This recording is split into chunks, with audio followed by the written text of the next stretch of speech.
I see so many people in court that are struggling with mental health issues, neurodiversity. Not always bad people, just life has dealt them a really difficult hand. And I think for us, in our team in particular, we challenge some of those assertions. We never lose sight as victims in crime, but we want to think more holistically. You're listening to the Retail Crime Intelligence Podcast by Auror, where we share actionable insights to help you reduce crime and violence in your stores. Thank you both for being here today. I am incredibly excited for this conversation. I'm Ellen, Director of Retail Partnerships here at Auror for the UK and Ireland, and I'm joined by two amazing partners of ours. I'd love for you both to introduce yourselves, your role, and perhaps give us a flavour for the journey you've had into security and loss prevention in this world in which we live. I'm looking at the boss first. I'm Karen Warwick. I'm the Global Mobility and Convenience Manager at BP. I've been in that role for 2.5 years now, and it's one of the best jobs I've ever had. It's never a dull day, fascinating. And how did I get into it? I stumbled into this, I think. I wanted to be a vet as a kid, so that hasn't really worked out. But when I reflect, I remember I was a Saturday girl in my grandfather's grocery shop. So it's obviously stood me in good stead. But he only trusted me to fill shelves. I wasn't allowed to interact with customers. So I feel I've moved on since then. Iona Blake, looking after security for the retail business of BP across Europe. Where did the love for loss prevention and security come from? My first job in retail was a top man as a Saturday girl. Had a great time looking after the changing rooms and stuff like that. But my first interaction with a shoplifter was me chasing him down the street with a part of the Hoover. And that's one of my first kind of glimpses into the world. But then when I was at Boots, I had the opportunity to work alongside the crisis management team whenever there was big incidents. And there was one particular incident where I met Helen Clayton, who's now left Sainsbury's, and the work that her team were doing around investigation and security blew my brain. And I was like, wow, I quite would fancy a bit of a trip in that role if I get an opportunity. And that was 2011. 2015, the opportunity to work in security, and bosh, I found out what I want to be when I grow up. And here we are. Here we are. I love that so much. That's been quite a journey, I think, for both of you. And Karen, I know you're being very humble by saying you fell into this world. I've never seen you doing something that was not intentional. But I'd love to know, what was the one thing that stood out about this career to you and maybe to this industry? What was kind of that standout factor outside looking in that really appealed? Yeah, and without being corny, it's people. And people doing a really difficult job serving the public at the moment. And I'm always completely humbled when I go out to the retail sites. I learn something every time I go out. And just the calibre of people. And you think, if we in any way can make their day a little bit safer, and that they actually will go home to their families in the same state they left that morning, then what a great privilege to be involved in that. So I've had a long career now. You know, to start off in the military and then transgress through into this sector, it's just been hugely rewarding. And look, we're so lucky to have both of you. Where does that sit for you? People. And that's going to sound really corny and a little bit kind of samey, but I think I'll never forget being in a meeting, and there was quite a senior leader at the time said, right, we've got to get it right for the colleagues on the shop floor, because they're the ones that are looking after the customer. And that gave me a real different insight to actually go, if you work in a head office for any retailer, don't think of the customer, think of the colleagues on the shop floor, because they're the ones that are delivering direct to your customers. They're the front line. So you've got to make it easy for them. You've got to make life work for them to deliver great care for the customer, which is ultimately what retailers are there for. And you mentioned being in this retail space since 2011. So over that kind of 14-year span, what are the changes or evolutions you've noticed in this industry? What sticks out to you the most? I remember sitting in the George head office at Carnaby Street. Quite specific, right? I can even tell you where I was sitting around the table.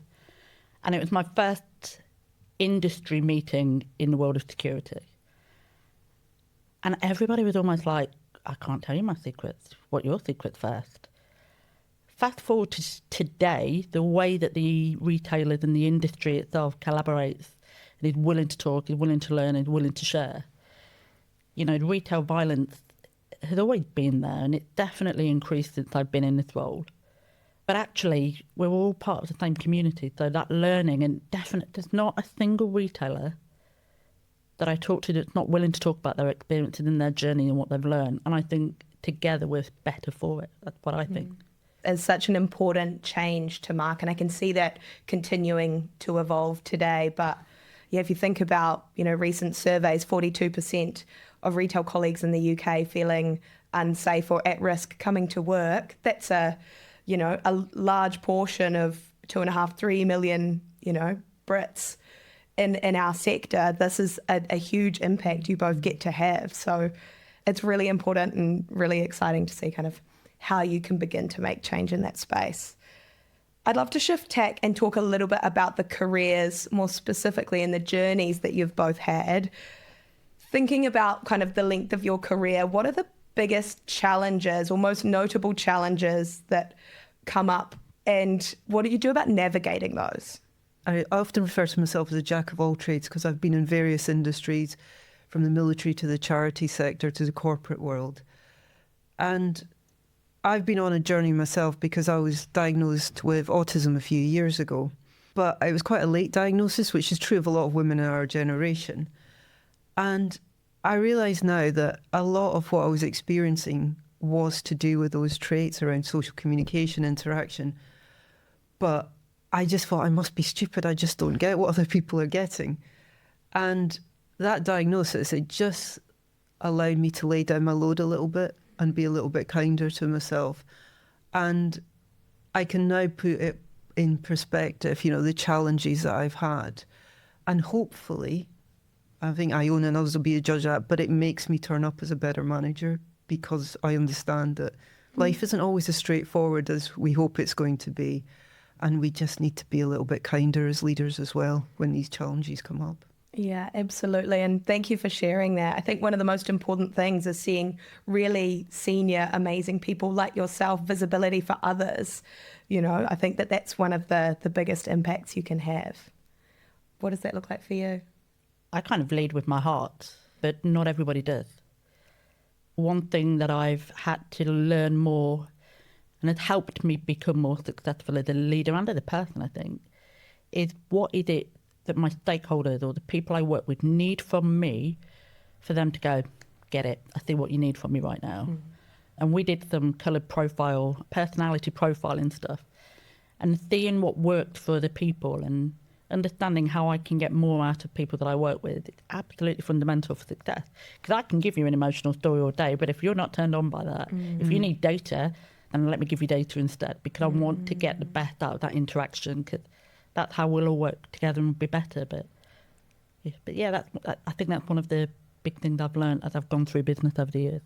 Yeah, for sure. And I think that helps us show up with more empathy, right? But that more rounded, variety in the way people approach problems and the way that they think about solutions. The more we can have more success in every problem we're trying to solve, particularly where we're trying to, keep people safe, reduce loss, and make retail a better place for all the people that work there.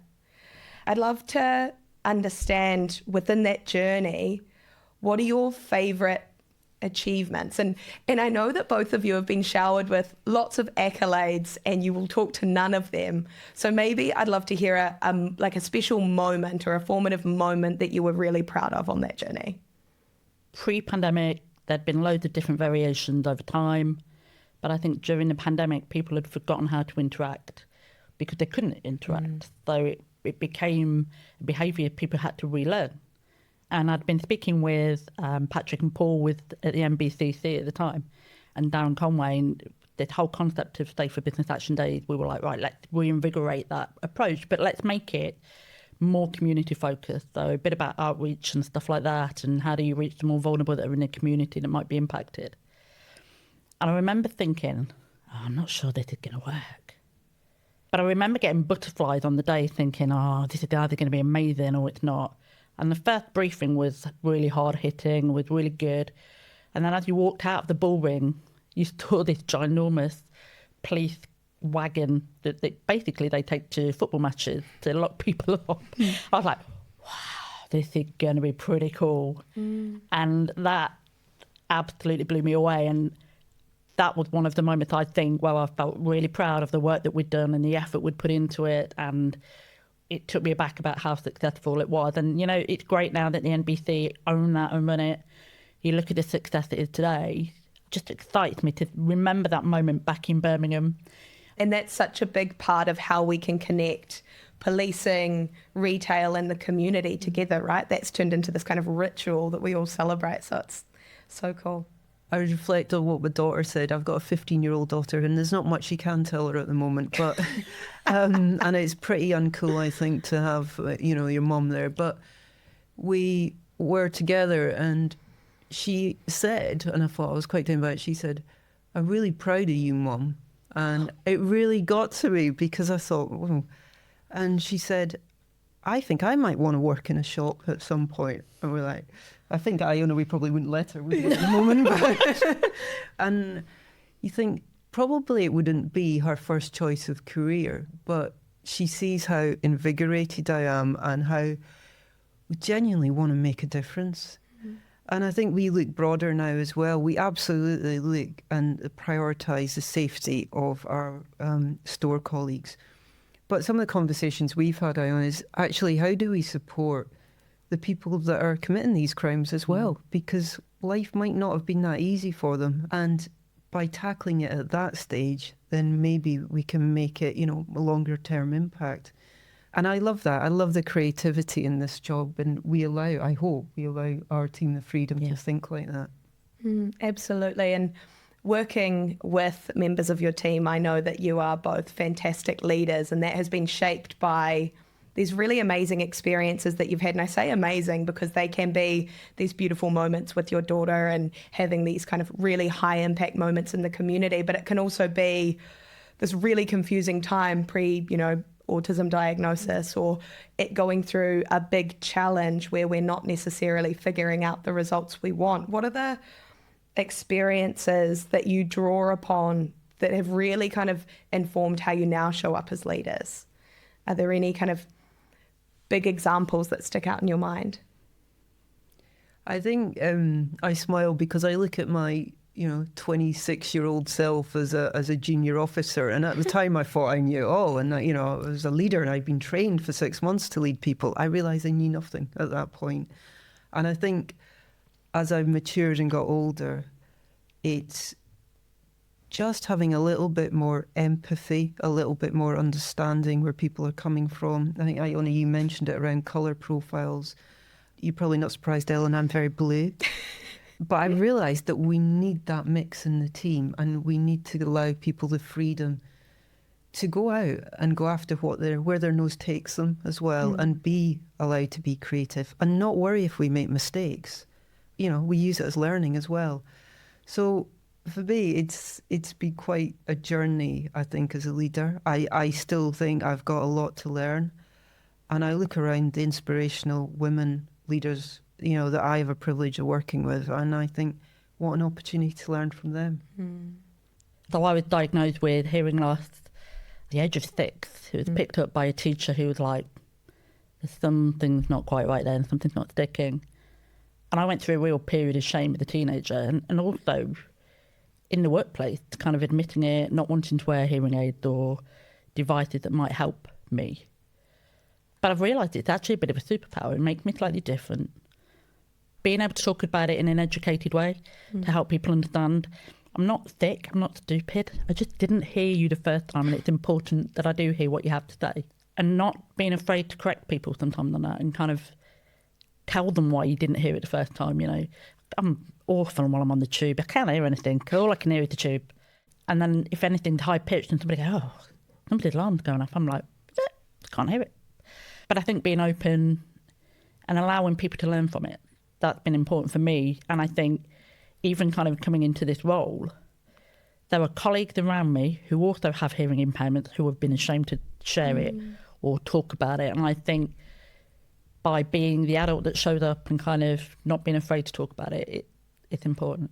I think it's such a good point you make, because I reflect on myself, Iona, and for a long time I didn't tell anyone I'd been diagnosed with autism because I was ashamed. And you know what changed it for me was my daughter, who's also autistic.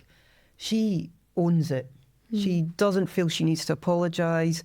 This is who she is. And I thought, if she can do that, then why can't I? How am I role modelling to her if it's something that I think, I'm ashamed of? So I'm with you completely, and it becomes a superpower if you channel it in the right way, because other people start to open up to you. The conversations I've had when, I've been privileged to hear some that you've had with colleagues when you've been open with them about it, and I have, and you realise actually there's so many people that are affected by lots of things in life, and I've yet to meet someone who just breezes through.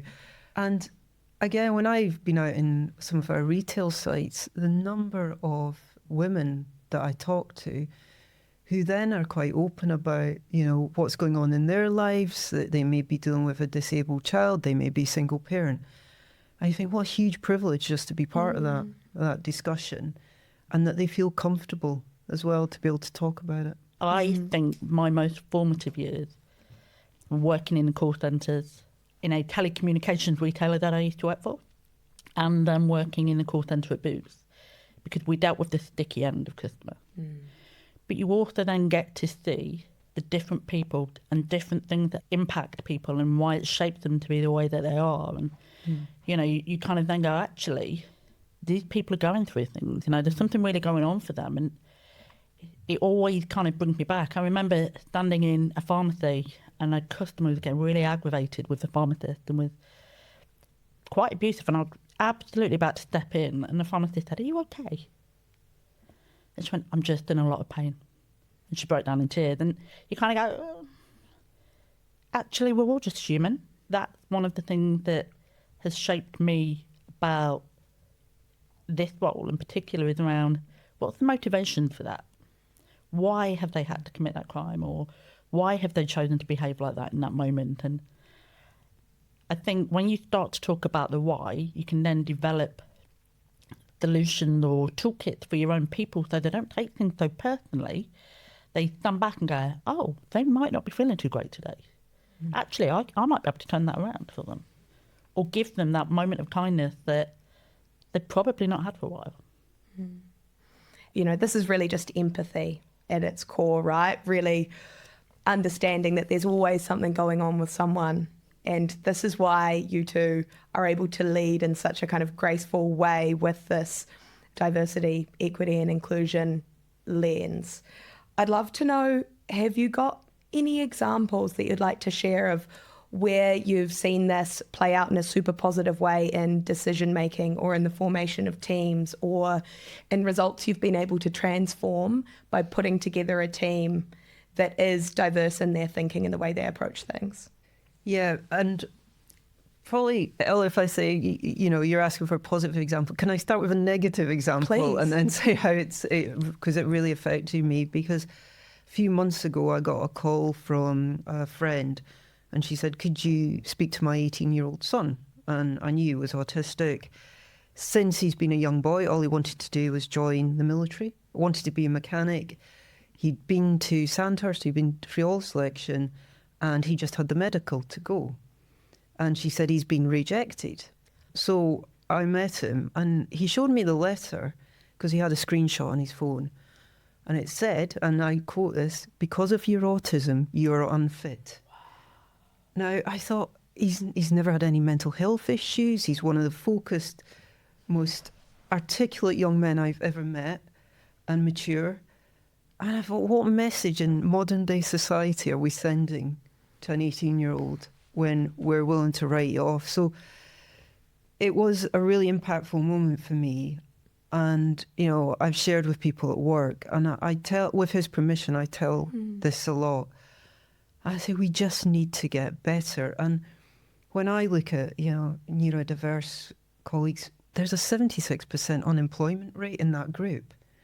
And you think, why? What? And to your point as well about people committing crime, I see so many people in court that are struggling with mental health issues, neurodiversity. Not always bad people, just life has dealt them a really difficult hand. And I think for us, in our team in particular, we challenge some of those assertions. We never lose sight as victims in crime, but we want to think more holistically. Yeah, absolutely. And I think that speaks a lot to the advocacy that you carry out outside of your day job. I know that you'll probably be very humble about this, but there's a lot that goes on in your life outside. So yeah, I just think that the work you do in that space is incredible. I'd love to close, as we do with all of our episodes, wanting to get a piece of advice from each of you for someone that wanted to join this industry, and maybe someone that didn't think that they fitted the mold in this industry, or they didn't look like everyone else in this industry. What would you tell them about giving it a go? Get curious. Ask questions, be nosy, and don't assume you know. Keep asking. Oh, what is that? Oh, help me understand why. What does that mean? Ask the questions and lean into it, because there's some incredible little stories out there that you can go, wow, I never knew that. If you show interest in people, they will share, and that's where you start to build that network. So get curious, get a network. Yeah, absolutely. That's where the magic happens. I think my advice for what it is immerse yourself in every opportunity. Get out onto I call it the frontline, because that's what it feels like at the moment in retail. Get out there and learn from the people that have been doing it. It just makes me swell, because we had this particularly difficult issue in Mexico in some of our sites with cash handling. Our retail colleagues were quite vulnerable. And we basically sat in a darkened room and pored over this problem for how are we going to solve it, went round circles. And I went out to visit the sites in Mexico, and within half an hour, the retail colleagues had given me the answer. I said, I'll credit you with it, but actually it's a gem. And you think, to your point, you just need to listen, because they'll give you the answers, and you need to be curious enough to do that. Yeah, and it's listening to understand. It's not listening to assume that I've got the answer, or actually I've got another question for you. Listening to understand what's really being said, how's it being said, what's the undercurrent there. So we've made a lot of space, women in security, the makeup of this industry in general has transformed in the 10 years that I've been part of this. I'd love to know, when you joined this space, what did that look like? What did that feel like? Have you got any examples you could share with us? There was another cross-retailer event, but we'd been invited into New Scotland Yard. And there was one particular colleague, and he's a lovely chap, but he'd ex-Met Police as well. So you could tell he was like, I'm back with my crowd, I'm kind of feeling really good about this. And I said, just give me a second, gents, to step out to go to the bathroom. And he said, there, be a love, Iona, grab me a coffee on the way back. And I went, and I almost said, okay. I went, absolutely not. I've not got your little waitress apron on. And there was a female senior police officer behind who absolutely nearly blurted her coffee out, because she was, you could see she was outraged, but the response was kind of fine. But he apologised later that day. But I think it's one of those things where you either call people in or you call them out. But to pat me on the arm and there be a love, not the one. Not in any level of society. No, absolutely. When I first joined the military and got your appraisal at the end of the year, I kid you not, the opening line was a description about your build and attractiveness. And it's not that many years ago, although it's probably a few. And I've kept appraisals and things from that time. And I was showing my daughter this. And at the age of 15, she went, I just can't begin to understand how you are exposed to an environment like that. And I said, yeah. And I said, I think the difference is now I would absolutely call it out. As a young woman, didn't feel I could. But I took great comfort in the fact that I thought, yeah, my 15-year-old would call that out. And I think we've come a long way. We've got a long way to go. We still see examples of it, and it's just not acceptable. But I took also a great deal of comfort when there was an incident recently. I won't go into it, but the rest of my security peers are male. and they called it out. And I thought, yes, that's progress. It shouldn't be for the woman or the minority group in the room to call it out. It should be for others. That allyship, isn't it? I think it's easy to surround yourself with negativity sometimes, but actually celebrate the positives. When you make progress, celebrate the positives, because it's there. And actually, you reinforce that behaviour. People are more likely to show up in that way. Yeah. Okay? Yeah, absolutely. And I think that it's that authenticity that you both bring, that at times when you call things out like that, you have to be brave in the moment. And, you know, when there is a power imbalance or something at play, it makes it exponentially harder to do that. But I see that the kind of shift we made and the progress we continue to make, and that's modelled by leaders like yourselves. So it's very heartening to hear that your 15-year-old knew exactly what was what on that one. So you've both joined BP in security-focused roles, and we're really here motivated by people, all about keeping people safe and reducing the harm to colleague and customer on that front line that you talk about. Can you paint me a picture of what that looks like day to day, and maybe how that really motivates both of you and the team as well?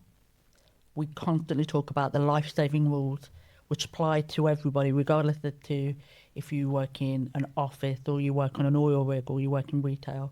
We always come back to those life-saving rules. There's nothing more important than those colleagues, whatever you're doing, wherever you're going home in the condition that they came to work in, or better even. And that's something that I think motivates me a bit more even. I've always been wanting to protect frontline colleagues, but this is about a pure culture around safety, and every briefing we have, every webcast, all starts with a safety moment. Yeah, and I'd echo that completely, Iona. When I joined BP, I thought, is it one of these corporates that just talks of good values and beliefs? Because I'm sure they're out there. But I equally blown away by, this organisation live and breathe safety and safety culture. Whether that's on a refinery or a frontline retail worker, it's important, and everyone deserves to go home in the way that they turned up. And we have had some incidents, but we learn from them as well. And the amount of time we spend dissecting incidents to understand what can we learn from this, what can we do about our barriers. And I never feel that we have to cut those conversations short or wouldn't invest the time in them, and we very much do. And we see this changing face of the retail security industry, this growing diversity of, senior leaders in these retail organisations. A trait that I'm seeing becoming more and more important is this empathy piece that you both show up with incredibly. And I think with the mounting retail crime, violence and loss that we're seeing in our stores, that empathy piece is more important than ever. So, when the phone rings and it's the worst case scenario, that's how those challenges are met. I wonder if there's anything you could talk to about that and how you manage that mindset and, for your own mental health and wellness and, being able to get up and go to work every day. What does that look like when you're faced with such big challenges and being a real people person? You can't pour from an empty vase. I work with a great team, and certainly I can reach out to colleagues if I can see they've gone through quite a tough time managing certain incidents. Part of my role is to kind of identify and kind of go, let me listen to you. You just need someone to sound off to right now. But equally, I know that if I'm feeling that, I've got an incredible network of people around me, some of them really close and some of them just far enough away that they're not close enough to the incident, so they're not affected too, that I can reach out to. And I think the team around us kind of just helps us do that, and kind of looking out for yourself and looking out for your peers from a wellbeing point of view. Pretty fundamental, because you just can't pour from an empty vase.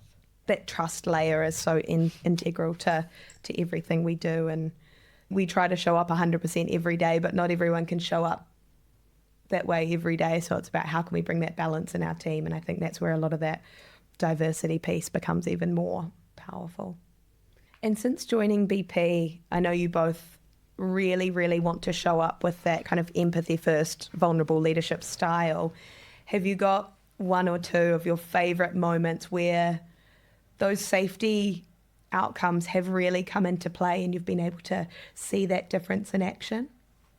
My first ever site visit to a BP site. There's a little white car on the forecourt with the little white car. It's not like a comfortable white car for 4 big people that were sat in it in police uniforms. So I kind of went over and introduced myself because that's what I do. Realised later on in the day when the superintendent came into the site to meet myself and the store leader, they were there because they'd used the Auror data.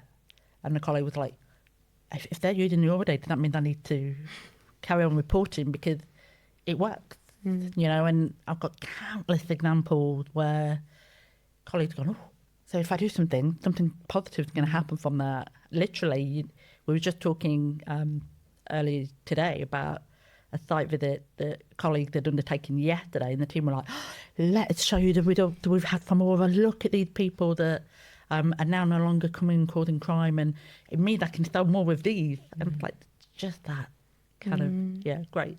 Yeah. That level of engagement that tools like Auror bring. And to be honest, when we started on the Auror journey and a colleague on the front line was asking me about it, I said, I don't know if this is going to work. And she turned to me and she said, but we know you care. And that's so powerful for me because I think we all go on this journey. Everything's a little bit a leap of faith. And can I just say Auror has worked incredibly well. You know, and the results, and to your point, Iona, being able to feed back to colleagues when we do get those wins is so important. Whether you're sitting in Glasgow or you're sitting down in leafy Kent, we need to share those stories as well, and colleagues feel empowered as a result of it. That's one of my favourite things about this job is interacting with frontline colleagues where they recognise the investment that has been made in them because there is a lot of high care, high trust, and a lot of respect for what they do. So I guess if we're all doing our jobs well, all of the security and safety challenges are removed and they can just do a great job of taking care of each other and their customers. That's the wins that we just love to see. Okay, serious podcast question. If you were a cheese, what would you be?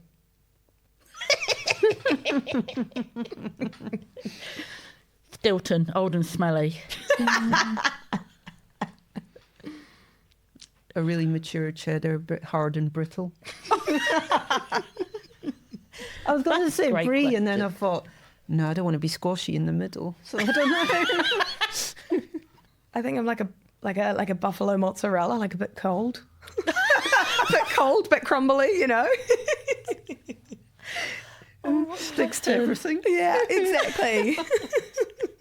Is that going to become a new or staple question now? Yeah, we're not going to ask your favourite product in your shop anymore. Yes. We're going to do exclusively if you were a cheese, what would you be? That's a good question. Yeah. I wouldn't be a cheese drink, I know that. No, very artificial. No, but we're not lunchbox cheeses. We're like, you know, you got to go to the deli and pick these cheeses. It's a quality cheese. You two both set such a wonderful example for our retail leaders of the future with your vulnerability and your grace and the empathy that you show up with in this space. We simply couldn't do it without you. So thank you for your time. I've loved this conversation and I look forward to many more. Thank you. Thank you. Thanks so much for tuning into this conversation. I've thoroughly enjoyed it. We will be sharing more of these conversations via the Auror Intel podcast on Spotify, wherever you get these episodes. And also feel free to subscribe to our newsletter. Thank you for listening to the Retail Crime Intelligence podcast by Auror. Don't forget to follow and subscribe on your favorite podcast app.